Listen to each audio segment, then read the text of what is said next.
En el caso de Turquía, vamos a ver cómo Turquía también estaba viviendo pues ya la decadencia de su poderío, ¿no? Como habíamos dicho. Y en 1908 va a sufrir este primer golpe de Estado. Acá lo tenemos en la línea de tiempo. 1808 es la primera revolución, o es una revolución que viene después de un golpe de Estado por parte de este grupo de jóvenes turcos que es el nombre del partido político, Jóvenes Turcos, que obligan al sultán a prescindir, ¿no? A renunciar. Lo que querían los jóvenes turcos era introducir a Turquía en un periodo ya moderno, como habíamos dicho, ¿no? Tomando los elementos de la modernidad democrática, liberal, etcétera, etcétera, que ya se habían impuesto en Francia y que ya eran parte de la normalidad o digamos del modelo europeo que exportaba a todos los países, ¿no? Entonces los jóvenes turcos piensan que el sistema del sultanato que existe en Turquía también es obsoleto y buscan crear un parlamento y una constitución modernas, ¿no? Esto es una nueva era para ellos que va a permitir que se puedan integrar a Europa de alguna manera en lo comercial, o sea, que no se pierdan en la decadencia del mismo imperio, sino que se mantengan a la altura de los movimientos modernos de la época, ¿no? Y bueno, esto también como colofón, digamos, ¿no? Esta apertura liberal que tenían la intención los jóvenes turcos van a permitir que los armenios que ya habían sido considerados a partir de este momento como, pues, primero en una categoría inferior, ¿no? Socialmente, habíamos dicho que los no musulmanes son no creyentes y tienen una categoría distinta.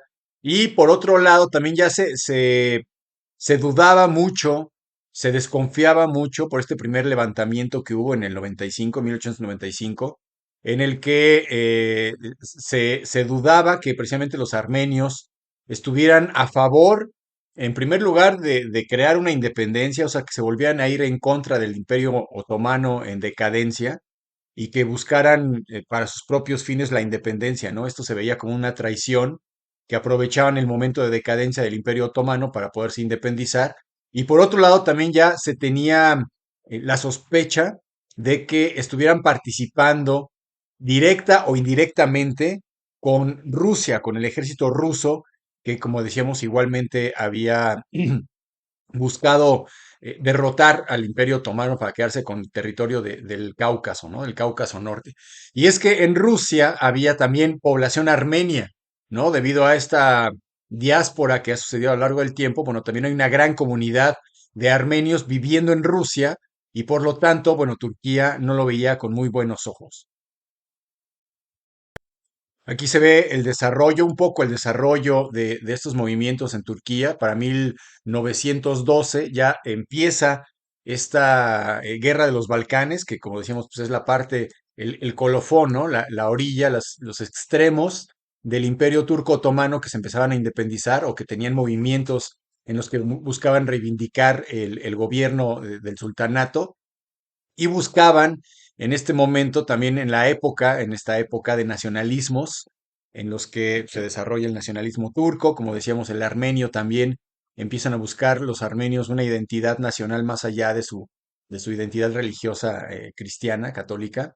Y bueno, los Balcanes igualmente van a buscar la independencia, ¿no? Turquía, Grecia, Rumanía, Bulgaria, son países que pues buscan ya quitarse del yugo del sultanato turco, del imperio turco otomano, y por el lado o sea, como respuesta a estos movimientos de independencia, los turcos igualmente, como decíamos, empiezan a adoptar el nacionalismo que les obliga de alguna manera a hacerse fuertes, a no permitir que se vayan las potencias, perdón, las colonias que estaban alrededor, y van a tratar de aferrarse a lo más que puedan, ¿no? Al territorio que más puedan y por eso mencionábamos que quieren los turcos mantenerse en el territorio de Anatolia, en donde los armenios pues están establecidos. Este es uno de los orígenes de las causas de la Primera Guerra Mundial, ¿no? Precisamente estas guerras en los Balcanes que los imperios británico, francés, buscaban repartirse justamente cuando estaban siendo desocupados por parte de los otomanos, ¿no?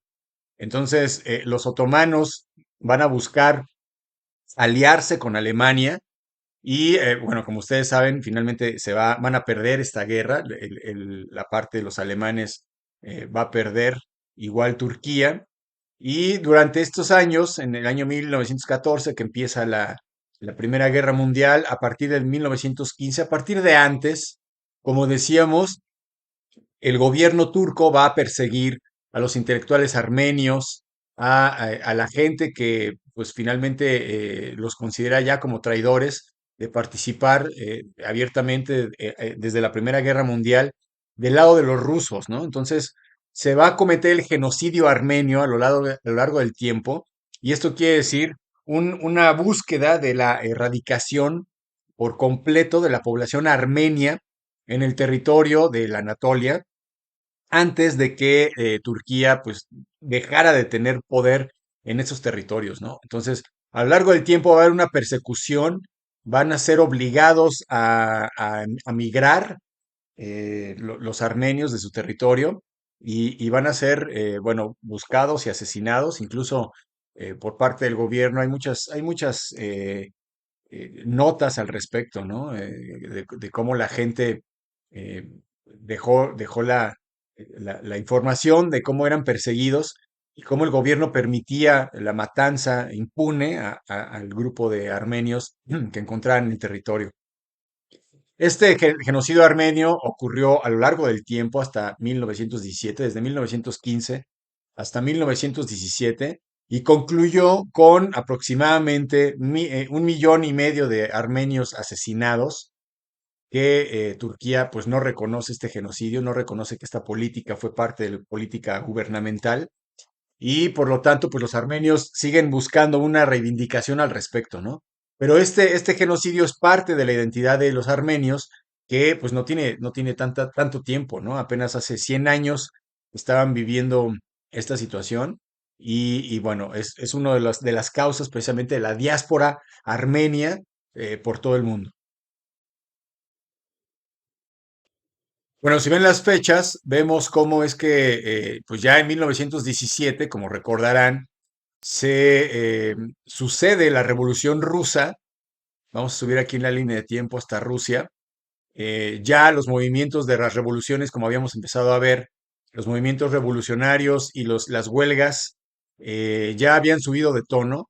Regresamos aquí unos años para ver cómo precisamente Rusia tiene, bueno, el imperio ruso tiene que renunciar a la Primera Guerra Mundial para poder atender su propia revolución interna, ¿no? Y entonces en este momento ya vemos como Lenin es protagonista de este movimiento ruso, de esta revolución rusa, y en estos años, bueno, va a haber unos años de inestabilidad. También estamos en medio de la Primera Guerra Mundial. Y en este momento, bueno, estos territorios que estamos estudiando ahorita, el territorio del Cáucaso, de Armenia y de Azerbaiyán, están en disputa, ¿no? También ellos saben que el poder se está moviendo y se aprovecha, o en este momento, como decíamos, surgen los movimientos nacionalistas que van a buscar colocarse independientes luego de este movimiento de la Primera Guerra y luego del movimiento de la Revolución Rusa. Va concluyendo la Revolución Rusa y entonces se declaran independientes la República Democrática de Armenia, la República Democrática de Azerbaiyán. En este periodo de tiempo, en este inter, ¿no? En el que no tienen tanta estabilidad política y no se sabe realmente qué va a suceder en el futuro.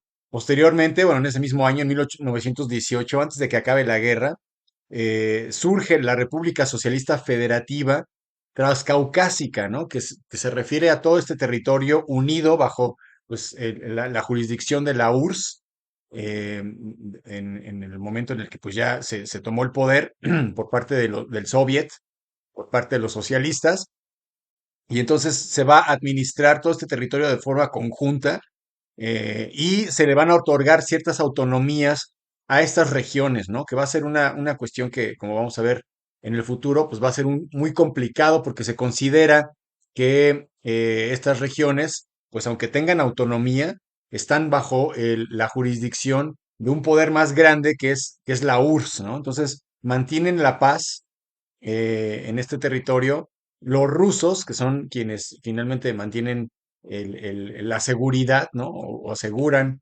el que no haya conflictos mediante su poderío, ¿no? Independientemente de que hay una revolución, bueno, el poder de los soviets va a lograr este control de la población y va a evitar guerras y conflictos entre estos territorios que todavía no son países, ¿no? Azerbaiyán y Armenia.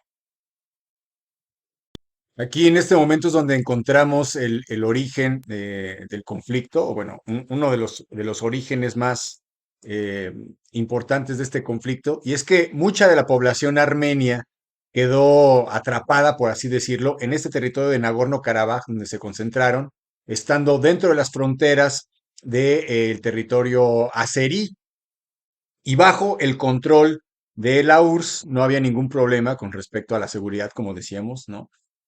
Rusia mantenía el orden y no había problema de nacionalismos ni de reivindicaciones de territorio, porque estaban todos pues, bajo el yugo socialista, siendo repúblicas socialistas, ¿no? Siendo reconocidas como dentro de este gran imperio de la URSS.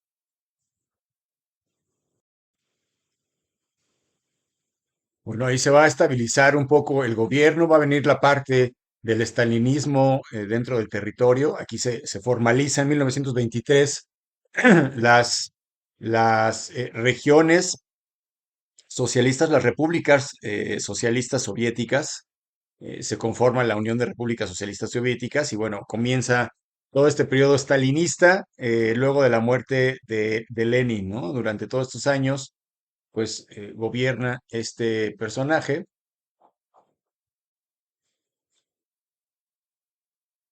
Durante este periodo, pues va a haber estabilidad en la zona. Primero va a estar gobernando Lenin y luego ya cuando se conforman bien la Unión de Repúblicas Socialistas Soviéticas, estos territorios van a quedar dentro del dominio, decíamos, de la URSS. Y en el periodo del estalinismo, a partir de 1924, que es cuando Stalin sube al poder, va a haber cierta estabilidad en estos territorios, ¿no? Stalin va pues, a manejar la política socialista en un extremo del que ya platicaremos en otra ocasión, cuando hablemos de Rusia específicamente, pero digamos que desde este momento, que fue anterior a la Segunda Guerra Mundial y hasta ya casi finales, ¿no? Finales del siglo del siglo pasado, en 1988, que es cuando empieza, bueno, cuando se notan los cambios en el gobierno y en la economía de Rusia, de lo que es la URSS, y va a haber una serie de cambios muy importantes que van a ser ya el perfil o digamos el antecedente de la caída del socialismo, ¿no? Del régimen socialista que había estado en una confrontación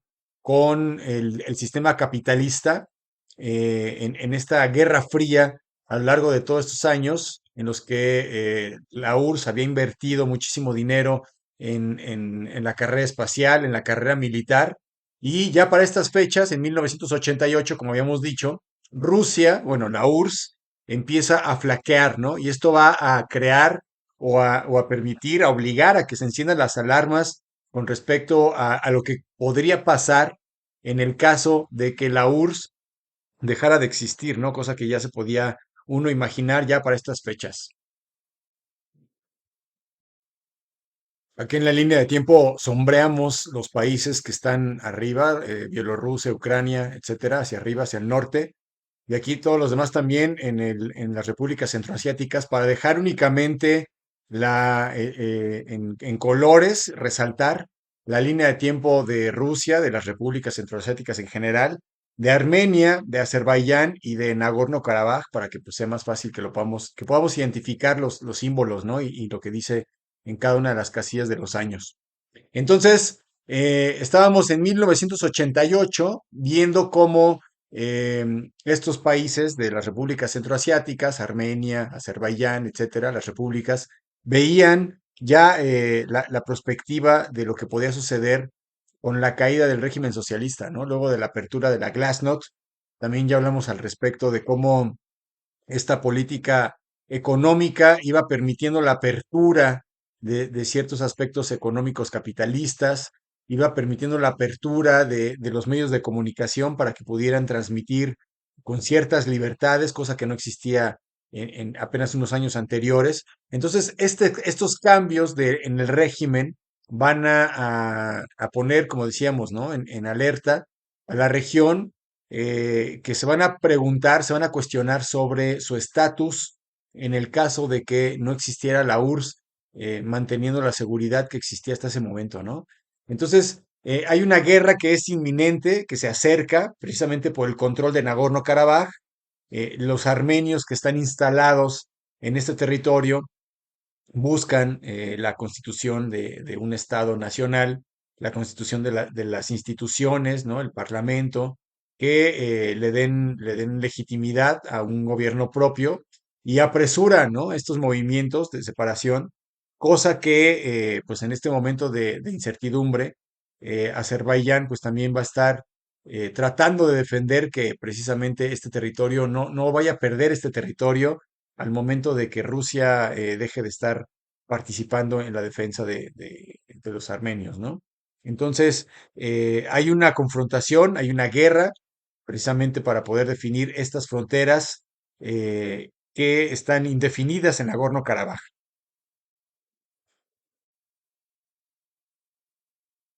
Va a haber periodos de cierta estabilidad, va a haber otros periodos en los que va a haber confrontaciones más fuertes y más importantes en lo que se está desarrollando todo este movimiento en Rusia, ¿no?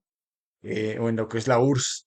En 1989, como saben, pues fue la caída de la cortina de hierro, ¿no? La caída del muro de Berlín. En Alemania, que va a ser el antecedente, pues directo de la caída del régimen socialista, ¿no? Esto que va a vivir Rusia, el golpe de estado de Gorbachev, bueno, que le cometen a Gorbachev, y que Boris Yeltsin va a entrar en la política rusa buscando precisamente establecer estos cambios.